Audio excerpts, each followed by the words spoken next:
అదే ఈ విషయం గురించి అసెంబ్లీలో చర్చిద్దామని చెప్పేసి అంటున్నారు కదా ఇప్పుడు. రమ్మంటున్నాము మేము కూడా ఇవాళ హరీష్ రావు గారు కూడా చెప్పింది అదే.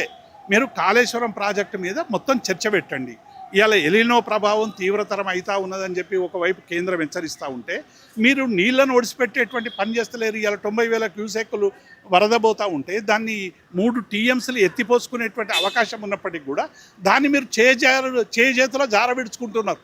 దానికి కారణం ఏంటంటే తెలంగాణ రైతాంగం మీద మీకు సరైనటువంటి ప్రేమ లేదని అర్థమవుతుంది కదా రేవంత్ రెడ్డి. దానికి మా జగదీష్ రెడ్డి జవాబు చెప్పిండు, మా కేటీఆర్ జవాబు మేము బాధ్యత తీసుకుంటామని చెప్పి హరీష్ రావు గారు ఇప్పుడు చెప్పిండు. నాకు మైనర్ ఇరిగేషన్ మంత్రిగా బాధ్యతలు నాకు ఏదొద్దు, ఫ్యాన్ వద్దు, ఫ్యూన్ వద్దు, కార్ వద్దు, ఏమొద్దు, నేను దాన్ని రిపేర్ చేయించి నీకు అప్పచెప్తా అని చెప్తున్నాడు. మరి మేము చేయగలిగింది నువ్వెందుకు చేస్తలేవు అంటే మాకు ప్రజల పట్ల నిబద్ధత ఉంది, రైతుల పట్ల ప్రేమ ఉంది కాబట్టి మేము చేస్తామని చెప్తున్నాం. నీకు ఆ సోయి లేదు కాబట్టి నువ్వు చేస్తలేవు. ఇది చాలా స్పష్టం కదా.